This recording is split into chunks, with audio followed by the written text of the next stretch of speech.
Hi, everyone. Welcome back to the Solution Focused Couples Therapy Training Series. This is part two in the series, which is the next phase of having a conversation. The first step in the series is establishing a best hope or establishing a destination for the session. And next, what we're going to do is figure out a way to connect with the couple and each partner and continue on the building process so that the questions, techniques, interventions, however you refer to them, will be effective and have a way of impacting the couple and get them moving towards their desired future. Um, of course, I'm Elliott Connie. For those of you that don't know, I'm a practicing therapist in Texas. I am an author and a lecturer. I travel and do a lot of trainings. So let's begin. First, welcome. And before we begin, I want to do a small little exercise. And what I'd like you to do is I want you to press pause on this videotape and think for a moment about a client that you're currently working with or that you've seen recently in the past couple of days, maybe a week or so, that has had some success where the outcome for the therapy was desirable for the client, maybe even for yourself. Hopefully you're envisioning a couple. And I want you to just think about 5 skills that you used in that session to be helpful to the client or be helpful to the couple. You don't have to write them down, although that might be helpful for some of you, but just spend a couple of minutes just thinking about 5 things, 5 skills you brought into that session that allowed helpfulness to occur. Press pause if you need to, and after you have completed your 5 things, then continue on. So the first thing I want to do is the first video for some reason got cut off. And a lot of you, I got a lot of wonderful feedback via Facebook and sending me emails and things like that for the first video, and I'm super excited and thank you, and I hope you guys continue to do that. As I mentioned before, I really want these videos to be helpful as a training tool to you guys and help people learn how to apply the solution-focused approach in couples therapy. And I'm really glad at some of the comments you guys left. And one of them, of course, was the video was cut off. So I want to finish what was being said in that last video so you guys don't feel cheated. So the slide that was cut off is what I call the reality TV question. Now, I've asked this several times to many couples, or a question similar to this, because for me, it's all about details. Judging up details of skills that they use, clues that their lives are going well, details, details, details. And one of the questions I use to get at these details is something called the reality TV question. And it goes, if a date during your happiest point in the relationship were filmed for a reality TV show, from the moment the date was planned to the morning after, and we watched that show today, list 10 things we would see occurring that would tell us, that would give us clues that this date occurred during the happiest time for the two of you. List 10 things we would see your partner doing that pleased you, that further convinced us that this date occurred during the happiest time in your relationship. List 7 things you did to make it easier for your partner to behave in that way. And list 5 skills you used to encourage your partner to conduct themselves that way.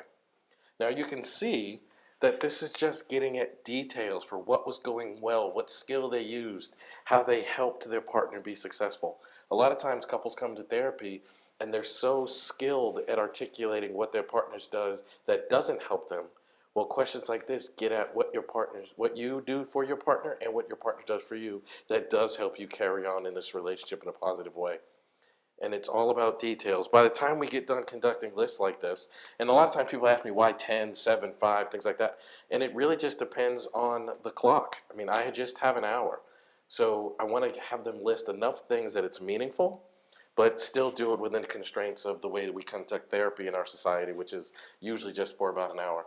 I've had a couple that would come and see me, and they'd schedule for 2 hours. Well, we would make much longer lists because I have more time to dig for much richer details. Even doing a list like this, if you see by the end of the list, each partner has a list of 22 things that they do that is successful in the relationship. 22 clues, traits, skills, attributes that they bring to this relationship. And it's almost like just hearing compliments and getting credit and acknowledgement for the way that the relationship is being run.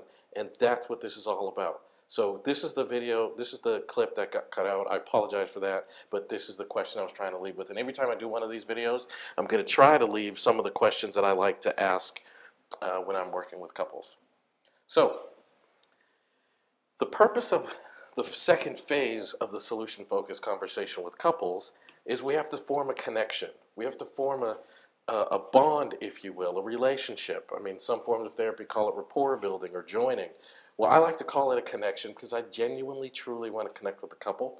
And we do this by something called problem-free talk, which is an idea I picked up when I was traveling to London, studying with Chris Iveson, Harvey Ratner, and Evan George at Brief. First thing is it allows the therapist to connect with the client. It allows the therapist to connect with the couple. It allows the client to begin to break the problem talk pattern. Couples come to therapy very, very frequently prepared to talk about the problem. Almost like a continuation of an argument that was begun previously, they expect to come to the therapist's office and resume that argument and get some sort of resolution. Well, by doing problem-free talk, we break that pattern and we begin to do something quite different. And it's done very quickly. I've watched myself do therapy on videotape hundreds and hundreds of times at this point, and it usually just lasts 5 to 10 minutes at the beginning of the session. Now, I'm not just engaging them in just random conversation to break the pattern. I'm actually doing very, very hard, disciplined, targeted work. I'm listening with my solution-focused ear. I'm listening for signs of strength. I'm listening for evidence of resource. I'm listening for evidence of success. I'm listening for what life was like before or without the problem. Again, my favorite thing about working with couples is at some point in their lives, this relationship was going well enough that they both chose to participate in it in a very committed way. So I want to hear about what that was like, and most importantly, I want to listen for what the client wants. Now, this might sound very easy, but it requires such a keen ability to listen for these things while we're getting to know each other. Some of the questions that I'm asking during this phase of therapy is I just want to get to know them. Where do you work? What do you do for fun? What types of dates do you like to go on? If you haven't gone on a date in a while, what type of dates did you used to like to go on? Excuse me, when your relationship was going quite well, what did you do for fun? Where did you vacation? What's important to you? What goals did you have when you began this relationship? I'm just trying to get to know this couple. One of the things I like to do is I often, just to further facilitate this resulting connection, I will often ask people if they have any questions for me.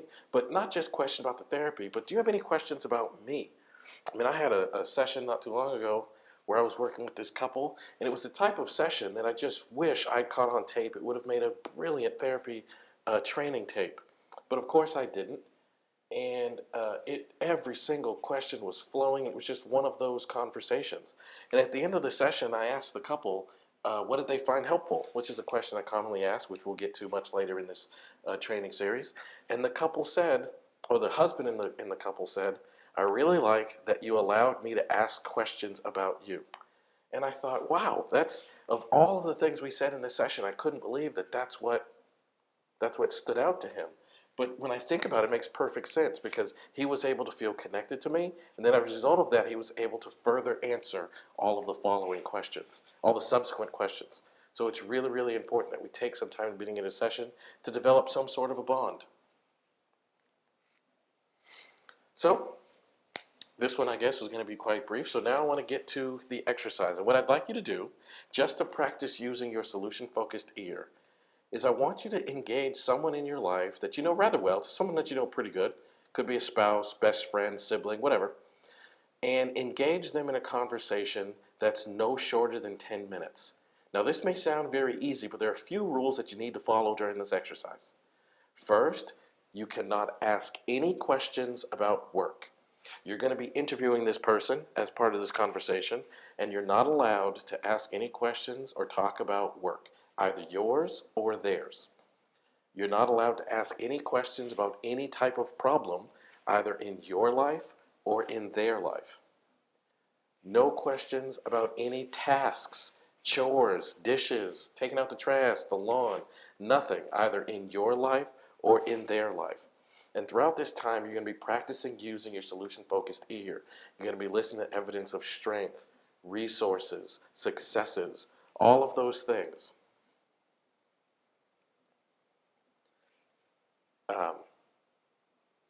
At the end of it, this is the part where it's very, very important. At the end of the 10 minutes, I want you to say to the person you've been interviewing what it is you noticed about them in terms of their strength, resources, and successes. Watch their response. It is incredible what you guys will notice. And do this exercise frequently, because this might sound very easy, just breaking this problem talk, just doing this problem-free talk. But it's actually quite challenging. It requires keen listening skills, and they must be practiced. So that's it. Once again, guys, here's my contact information.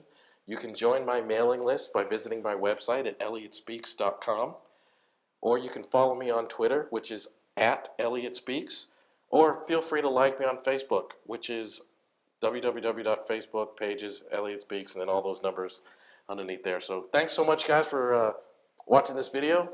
I appreciate it, and I hope that you stay tuned for the next videos. Continue to contact me and let me know what you think. Have a good day.